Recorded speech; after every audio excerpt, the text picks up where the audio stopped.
সমস্ত ভূমিফোট নেতারা হঠাৎ করে উঠবে, পরশু দিন জোড়া ফুল, তারপরে বড় ফুল, তারপরে কোন ফুল, তারপরে এপ্রিল ফুল, বুঝতে পারছেন?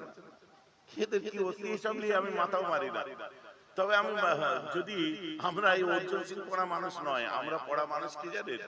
আমরা ডেভেনপোর্ট পড়া, ফিলিপ কেট্টি পড়া মানুষ, আমরা ওয়াশিংটন আরভিং পড়া মানুষ, লামার্টিন পড়া মানুষ, ফিলিপ কেট্টি পড়া মানুষ, ডি রোজারিও পড়া মানুষ, স্যার উইলিয়াম মোর পড়া মানুষ, বিশ্বের বড় বড় বিদ্বান পণ্ডিত ভাস্কর ইয়াং ইন্ডিয়া মহাত্মা গান্ধীজি লিখেছে দেখুন, আমার নবীরা কোরআনের সুনাম করে গেছে, এরা বলুন না সুবহানাল্লাহ। এই যে কোথা থেকে কেউ উঠে বলে দিল কোরআনে লেখা আছে এই করো, এ হঠাৎ এত কিছু থাকতে এই করোটাই মাথায় এলো। একটা গল্প শুনবে, সুলতান মাহমুদ গজনবী, তিনি ভারতবর্ষের রাজা ছিলেন। ঘরের মধ্যে ঢুকলেন, ঢোকার পরে দেখে আল্লাহ কোরআন, আপনার কালমা শরীফ লেখা আছে, কোরআন পায়ের দিকে, খাটের পায়ের দিকে কোরআন। বলে আমার খাটটা ঘুরিয়ে দাও, ঘুরিয়ে দিল। হ্যাঁ, কালমা শরীফ পড়লো, কোরআন দেখলো, দেখার পরে সারা রাত ধরে জেগে জেগে কোরআন পড়লো আর কালমা শরীফ পড়ে গেল। বলছি হুজুর আপনি ঘুমালেন না? বলছি চোখে যখন কোরআন দেখে ফেলেছি তো আমি কিছুক্ষণ যদি আল্লাহর কোরআন না তেলাওয়াত করি আমার ভালো লাগে না, অতএব আমি তেলাওয়াত করতে করতে ফজর হয়ে গেছে। বলেন না সুবহানাল্লাহ।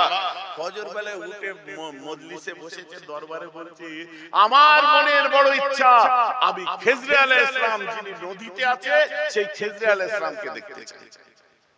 বড় বড় নেতা মন্ত্রী সব, আলেম ওলামা হুফাজ কুররা সব হাজির হয়ে গেছে। আরো কেউ লোক আছে, আরো সব লোক এলো, কাজীরা এলো, উকিলরা এলো, নোকাবারা এলো, উদাবারা এলো, মুসান্নিফিনরা এলো, কাজী কুজ্জাত সব এসে হাজির হলো। বলছে আমাকে, গ্রামবাসী সব এলো, বলছে আমাকে কেউ খেজরে আলাইহিস সালামকে দেখাতে পারবে? বলছে হুজুর কি আমি পারবো। ছেঁড়া জামা, ফাটা লুঙ্গি, আলেম ওলামারা চুপে, তুই কি কোথা থেকে দেখাবে? বলে আমি পারবো। কি করতে হবে? বলে আমি ওই নদীর ধারে যে ইবাদত করব আর আমার বাড়িতে খানা পিনা খাওয়ার আপনার ফল পাকড় যাবতীয় যা কিছু কাপড় জামা সব আপনি পাঠাবেন, 6 মাস টাইম লাগবে।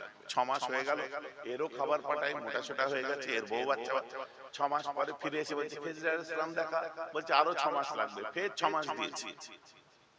ফিরে আসার পর বলছে খেজরে আলাইহিস সালাম দেখা, বলে আমি কোথা থেকে দেখাবো, গরিব মানুষ, 1 বছর ফ্রি রেশন খেলি তুই। আমি ওসব জানি না, কি আমার ধান্দা আছে, আমার বউ বাচ্চাকে কি করে খাইয়ে বাঁচবো, নিজে কি খাবো, আমি যা বলেছেন হ্যাঁ বলে দিচ্ছি। 1 বছর খেয়ে দিয়ে তো মোটা সোটা হয়েছে, এবার আমার জানলিয়ে নিন কোন আপত্তি নেই। কাল বিকাল বেলায় বিচার হবে, সন্ধ্যার সময় বিচারে সব ডেকেছি। দেখার পরে বলছে কিভাবে মৃত্যুদণ্ড তো এর হবে, লাজমি আছে, কিন্তু কিভাবে দেয়া হবে বলো। একজন বলছে হুজুর একে এক কাজ করেন, একে ওই কি বলে গলা, সবাই কি বলে, সবাই চুপ, সবাই কি বলেন, সবাই চুপ, আপনারা কি বলেন?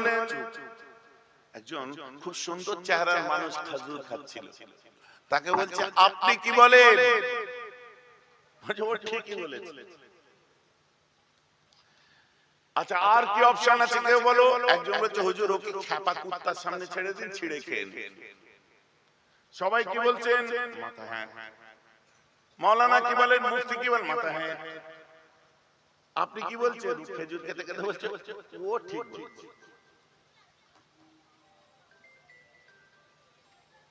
বলছে ও ঠিক বলেছে। বলে আচ্ছা আর কে আছেন?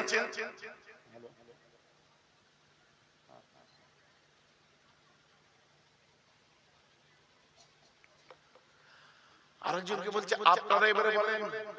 আর কে? আরেকজনকে বলছে হুজুর ওর যা মাল মাত্তা আছে সব কেড়ে নিয়ে ওকে দেশ থেকে জুতোর আপনার মালা গলায় দিয়ে তাড়িয়ে দিন, দেশের ত্যাগী করা। সবাই বলছে কি বলেন, চুপ। এই খেজুর খা লোকটা বলছে ও ঠিক বলেছে। তা রাজা তো রেগে ফায়ার হয়ে যাচ্ছে। আরেকজন বলছে যে হুজুর ওর যাবতীয় যা কিছু আছে ঘরে, চাল ডাল আলু পেঁয়াজ গোস্ত যা আছে সব কেড়ে নিয়ে ওকে আপনার নির্বাসন দেওয়া হোক, অন্য কোনো জায়গায় তাড়িয়ে দেন, ওর জায়গা জমি কেড়ে নেন। সবাই চুপ। আপনি কি বলছেন? এও ঠিক বলেছে। এর রেগে গিয়ে মন্ত্রীকে জিজ্ঞেস করছে, আগে এর ফাঁসি দে, একে আর ফাঁসি দে। মন্ত্রী তুমি কি বলো? বলছে আমি আর কি বলবো, আমার মতে বলে আব্দুল্লাহ আহমদ আল কুরাইশি, কুরাইশ খানদানের ছেলে। বলে তুমি কি বলো? বলছে হুজুর ওদের সব কথা বাদ দেন, ও গরিব মানুষ, ওর বাড়িতে রেশন পাঠান, খাওয়া দাওয়া পাঠান, চালচুলো পাঠান, ওর বাড়িতে ভালো করে বাঁচুক সেটা দিন, বেকার মৃত্যুদণ্ড দণ্ড বাদ দিন। সবাই কি বলে? চুপ।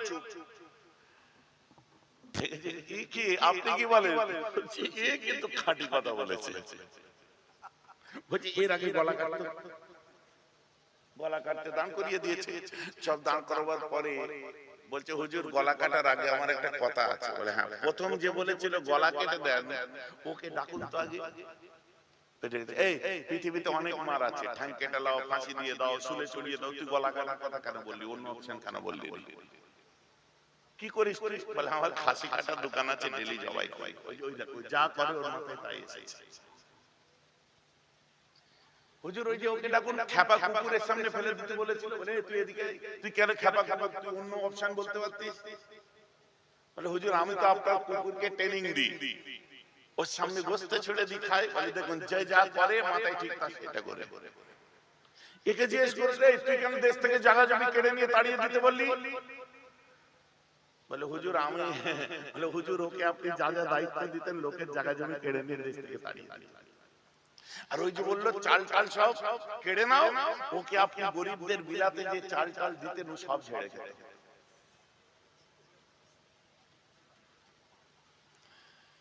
এখন চাল দেবে হুজুরে, ঝেড়ে খাবে তুমি। তোর মাথায় এসে কেড়ে নিয়ে পাঠিয়ে। আর এর কথা বললেন মাফ করে দাও, কি বলছো? ঠিক বলেছে। আপনি জানেন ওর নাম জিজ্ঞেস করুন তো। বলছে ওর নাম হচ্ছে আব্দুল্লাহ আহমদ। বলছে না ওর বংশ জিজ্ঞেস করুন তো। চুপ করে আছে। বলছে আমার বংশ হলো কুরাইশ। সঙ্গে সঙ্গে চেয়ার থেকে নেমে যে বলছে তুমি আমার চেয়ারে বসে, তুমি আমার মন্ত্রী, তুমি নবীর বংশের, এতদিন আমাকে বলনি তুমি কুরাইশ। বলছে আমি বললে তো আমার চাকরিটাই চলে যেতে। এই যে চেয়ার থেকে নামলাম, কালামার চাকরি থাকবে কিনা তার ঠিক আছে। তখন এই ফর্সা মানুষটা, পরিষ্কার মানুষটা, সুন্দর দেখতে মানুষটা বলছে আমার রাসূল বলেছিলেন আল আইম্মাতুম মিন কুরাইশিন, অতএব কুরাইশরা আগে নেতৃত্ব দেবে। আর এই যে কথা বলছে সঠিক কথা বলেছে, জানের পরোয়া করেনি। হুজুর এর কথাটা একদম রাইট, কুরাইশ তাই এই কথা বলেছে। তখন বলছে যে হুজুর সব ছেড়ে দিন, ছেড়ে দিয়ে আপনার দিল ছোড়া দূরে দূরে ওর বাড়ি, ওর বাচ্চা ডাক্তার পায় না, ওর বাচ্চা এডুকেশন পায় না, ওর বাচ্চা খেতে পায় না, ওর বাড়িতে চালচুলো রে পেটের জ্বালায় আপনার হাতে হামি ভরেছে, ওর বাড়িতে খাবার পাঠান, আল্লাহ তবে আপনার নাজাত দেবে, আপনার প্রতিবেশীও। এটাই আপনার করা উচিত। এখন ওকে জিজ্ঞেস করুন তো, ওকে আপনি কি? না আমি কেউ না। মানুষটা বললো গত রাত্রে আমি স্বপ্নে দেখেছিলাম আপনার বিচারের ময়দানে একজন পরিষ্কার করে মানুষ দাঁড়িয়ে থাকবে, ওই মানুষটা আর অন্য কেউ নয়, ওই মানুষটাই হবে খিজর আলাইহিস সালাম। এগুলো হাদিস নয়, এগুলো ওয়াকিয়া। কথাটা বুঝতে পারছেন? এখন আপনি যদি কোনোভাবে জাজ করেন আমাকে, গলা কে কেটেছিল? যার মাথায় গলা কাটা গলা। কুকুরের সামনে ফেলে দাও কে বলেছিল? যে কুকুর ট্রেনিং দেয়। জায়গা জমি কেড়ে নিয়ে তাড়িয়ে দাও কে বলেছিল? ওই দুষ্ট নেতা, ওই রকম করে তাই। অতএব আমাকে নিয়ে আপনি জাজ করতে যাবেন, আপনি যা করেন সেই চোখেই আপনি জাজ করবেন, কারণ আপনার দিমাগে ঢুকে আছে। কথা আমার বোঝা যাচ্ছে তো নাকি? অতএব দেখুন যে যা খাই সে তার ঢেকুর তুলবে, এটা হচ্ছে খুব স্বাভাবিক কথা। অতএব এই সমস্ত নেতা লিডার যারা এই ধরনের কথাবার্তা বলছে, এদের কোনো অস্তিত্ব নেই, এদের কোনো জায়গা নেই, কোনো কিছুই নেই, খালি কথাই কথাই বলে হিন্দু খাতরে মে, हिंदू खतरे में है। आश्चर्य, 140 কোটি দেশে 110 আপনার 105 কোটির কাছাকাছি হিন্দু, তারপরে হিন্দু खतरे में है। हम तो बोली ना हिंदू खतरे में है ना मुसलमान खतरे में है। खतरे में तो इस लीडर लोग, नेता लोग है, क्योंकि 26 में इलेक्शन है, निर्वाचन है। इलेक्शन के बाद ये कहां बैठेंगे, इसी खतरे में ये है। কোথায় কিছু নেই, বিশ্বের একজন শ্রেষ্ঠ মানুষকে নিয়ে বলো, সহজে ভাইরাল হয়ে যাবে, সহজে ভাইরাল হয়ে যাবে। কিন্তু আমাকে যখন জিজ্ঞাসা করেছিল, আপনারা নিশ্চয়ই মিডিয়ায় দেখেছেন যে আজকে সস্তায় রাজনীতি করা হচ্ছে, কে কোথায় কি বলছে, কোথায় কোন কোণে কোন গ্রামের মধ্যে কোন নেতা কোথাকার এমএলএ কোথাকার এমপি কি বলছে, সেটা নিয়ে নাচানাচি হচ্ছে। আর মাত্র কয়েক মাস আগে রাষ্ট্রীয় মর্যাদায় ভারতবর্ষে এসে যার ইন্টারন্যাশনাল আদালতে কেস চলছে, কান্দাহার বিমান হাইজ্যাক কাণ্ডের যিনি পান্ডা, মাসুদ আজহারের মতো কুখ্যাত সন্ত্রাসী তালিবানিদের যে ছাড়িয়ে নিয়ে গেছিল, সে আমির খান মুত্তাকিকে ভারতবর্ষের জামায় আদরে এক সপ্তাহ ধরে তাকে রাখা হলো, তাকে রাষ্ট্রীয় মর্যাদা দেওয়া হলো, এই মর্যাদায় নিয়ে আসা হলো। এবং যখন হাত পার করে দিয়েছে, তখন যখন যোগী আদিত্যনাথের রাজ্যে, বাবার রাজ্যে নিয়ে গেল, লাইন দিয়ে গার্ড অফ অনার দেওয়ার জন্য পুলিশ দাঁড় করিয়ে দিল। এখনো পর্যন্ত কোন রাজনৈতিক বক্তার মুখে এই বক্তব্য শোনেননি আপনারা। পবিত্র ভারত ভূমি, গরিব নওয়াজের ভূমি, আপনার কি বলে খাজা বাকিবুল্লাহ যে মাটিতে শুয়ে আছে, নিজামউদ্দিন আউলিয়া যে মাটিতে শুয়ে আছে, যে দেশটাকে হিন্দু সম্প্রদায়ের মানুষ রাম জন্মভূমি বলে থাকে, তেমন একটা দেশে আপনার কি করতে তালিবান লিডার এসেছিল, এই প্রশ্ন এখনো কোনো রাজনৈতিক লিডার করেন বক্তব্যই দেয় না। কারণ এদের কাছে সেন্ট্রাল থেকে গাইডলাইন এসে গেছে যে কি এটাকে নিয়ে তোমরা কেউ ইস্যু বা কোনো মুদ্রা বানাবে না। আমরাও খবর পেয়েছি, কিন্তু আমি তো রাজনীতি করি না, আমি আমার নিজের সমাজ থেকে বক্তব্য দিই। এগুলোর প্রতিবাদ হওয়া দরকার। এই নেতাগুলোকে জিজ্ঞেস করো, ভাটপাড়ার যারা চল্লুকে ভাট বকছে, যে সেজে গুজে লিপস্টিক দিয়ে যে ওই টিভিতে যে বসে কথা বলছে, করুন প্রশ্নগুলো। ভাই আমার কথা বুঝতে পারছেন তো নাকি? এই প্রশ্নে ভোট আসবে না তো? এই প্রশ্নে তো আপনার কেউ রেগে যেতে পারে তো? এই সব মুদ্রাগুলো তুললে তো আপনার কোনো সাইডে আসবে না তো? এটা তো কোনো রকম মেরুকরণ তৈরি হবে না তো? তার জন্য কোনো মুদ্রা নেই বললে আমার দোষ। রাজনীতি করি না, বরযাত্রী অনেকে বিয়ে করেনি ছেলেরা, তা বলে কি বরযাত্রী যায়নি? আমি রাজনীতি করি না বলে কি রাজনীতি বুঝি না নাকি? আমার কথা বুঝতে পারছেন? যতটুকু যারা যেভাবে আপনাদের পাইয়ে দিচ্ছে, আপনারা সেই পথে থাকুন। আর এই নোংরা কাদা ছোড়াছড়ি যেসব যে বাক্যবান চলছে, আমার মনে হয় এটা বাংলার জন্য নয়, সারা ভারতের জন্য নয়, এটা বিশ্বের মানবতার জন্য ক্ষতিকারক মনে করি। সে আমার পক্ষ বলুক আর ও পক্ষ বলুক, এই পক্ষ বলুক আর সে পক্ষ বলুক, কথাটা বোঝা যাচ্ছে তো নাকি? তার আবার রিঅ্যাকশন নিতে আমার কাছে চলে যায়, অমুকে এই বলেছে আপনি কি বলেন। আমি কেন বলতে যাব? ফুরফুরায় লোক আর যাই না বলে আপনি কি বলবেন? আমি কে একজন বলেছে 294টার কাছে প্রশ্ন করোগে যাও। এমএলএ প্রশ্নের উত্তর এমএলএরা দেবে, আমার কাছে জিজ্ঞেস করছে কেন? আমি তত দুর্বল নই, কেউ বলে দিল আর ঘুমের ওষুধ খেয়ে ঘুমাবো, আহারে ফুরফুরায় লোক আসেনি, দুর্বল মনে হয়? আমার কথা বুঝতে পারছেন তো নাকি?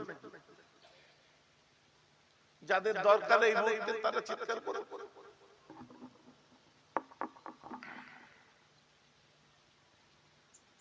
আপনাদেরকে বলি, খোদার গজব আসছে সামনে। গজব বোঝেন তো নাকি?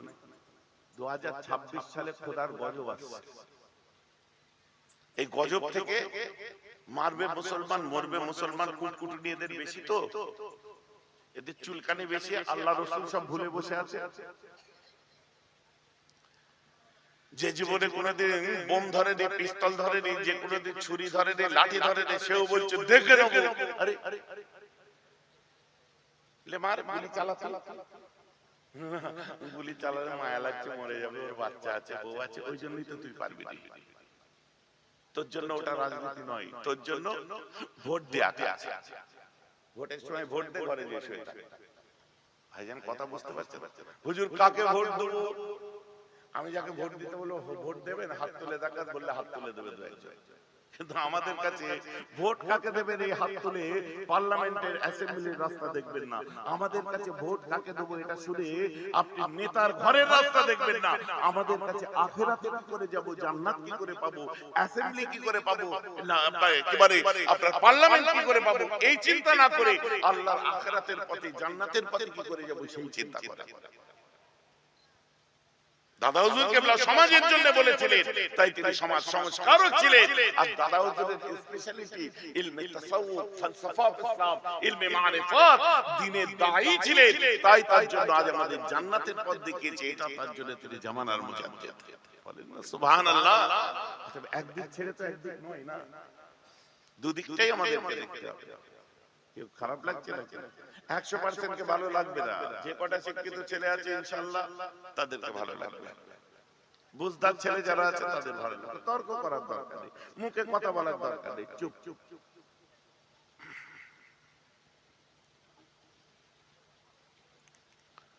তোমার যেটা, আমার একটা চয়েস আছে না নেই?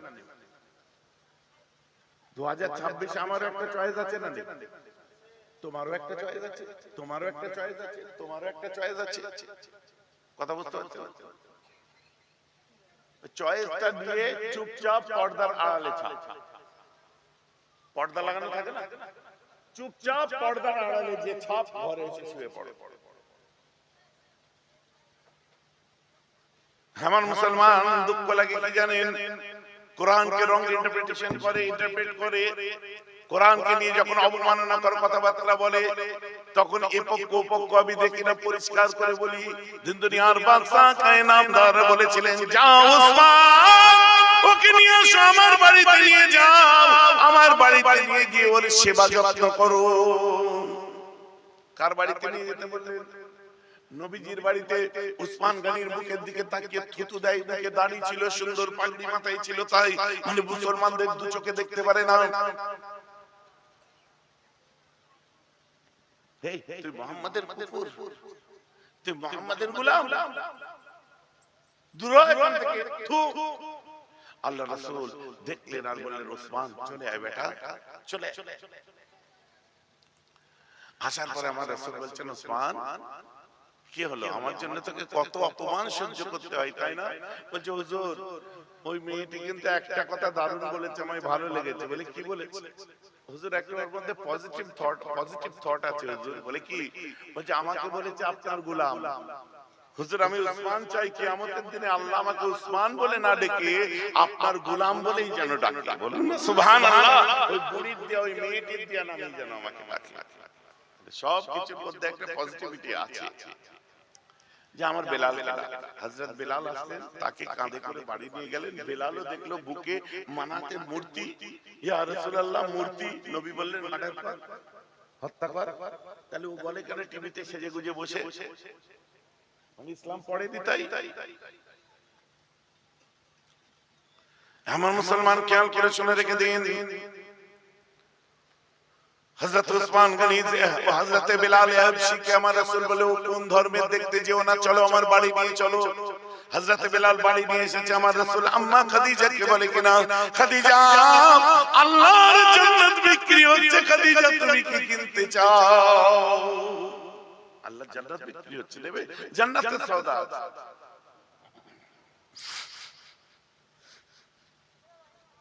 বলে হুজুর কে? বলছে একটা মেয়ে এসেছে, রুগ্ন, অসুস্থ অবস্থায়, খাওয়া টাওয়া হয় না, ওর খেদমত করো, আল্লাহ জান্নাত দিয়ে দেবে। বলেন না সুবহানাল্লাহ।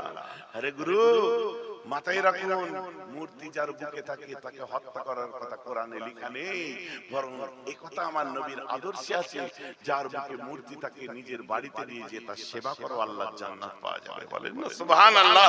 দিস ইজ মাই ইসলাম। আম্মা খাদিজা দেখে বলছে, হুজুর ওর বুকে, খাদিজা ও কোন খোদাকে মানে দেখো না, আমাদের খোদাই ওকে সৃষ্টি করেছে, এটাই দেখো। দু একদিন কেটে যাওয়ার পরে আম্মা ফাতেমা, কে ছিলেন সালতানাত ইসলামের মুকদ্দাস শাহজাদি, আলেমে তাতহীরের মালিক আম্মা ফাতেমা, পাত্র করে পানি নিয়ে যাচ্ছে। আমার নবী একটু জোর করে, ফাতেমা কি আব্বু পানিটা তো পড়ে যেত, কার পানি নিয়ে যাচ্ছ মা? সব একটা মজার ব্যাপার আছে, এসে বলবো।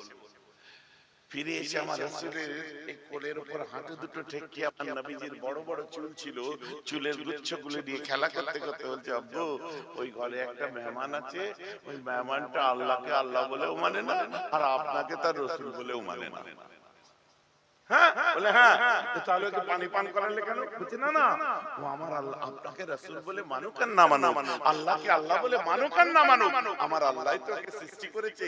তাই আমার মা বলেছে ওকেও পানি পান করালে আল্লাহ আমি ফাতেমাকে জান্নাত দিয়ে দেবে। বলেন না সুবহানাল্লাহ। দু বাটি খেয়ে এক বাটি বেঁধে নিয়ে গেল,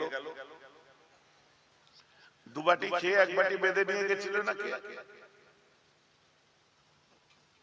কে বলেন? জিতেন্দ্র, তাই তো? ধর্মেন্দ্র। হ্যাঁ, কার বাড়ি খেয়েছিল? শাহাবুদ্দিনের বাড়িতে না? তো যেটা খেয়েছে ওটাও ফেমাস, যে খেয়েছে সেও ফেমাস, মধ্যে থেকে শাহাবুদ্দিনও ফেমাস। ওটা খেলে নাকি আমি শুনি পাক্কা মুসলমান হয়, আমি শুনেছি, আদৌ হয় কিনা জানি না। ওটা খাওয়ার পরে বলছে আমরা পাক্কা সনাতনী হিন্দু, হিন্দু ভাই ভাই। ওইটা খেয়ে কবে থেকে ওটা খেয়ে তো মুসলমান হয় শুনেছি আমি। ঢং। আমরা তো ওদের ভাই হতে চাই না, ওই ধরনের ট্রেডমার্কদের আমরা ভাই হতে চাই না।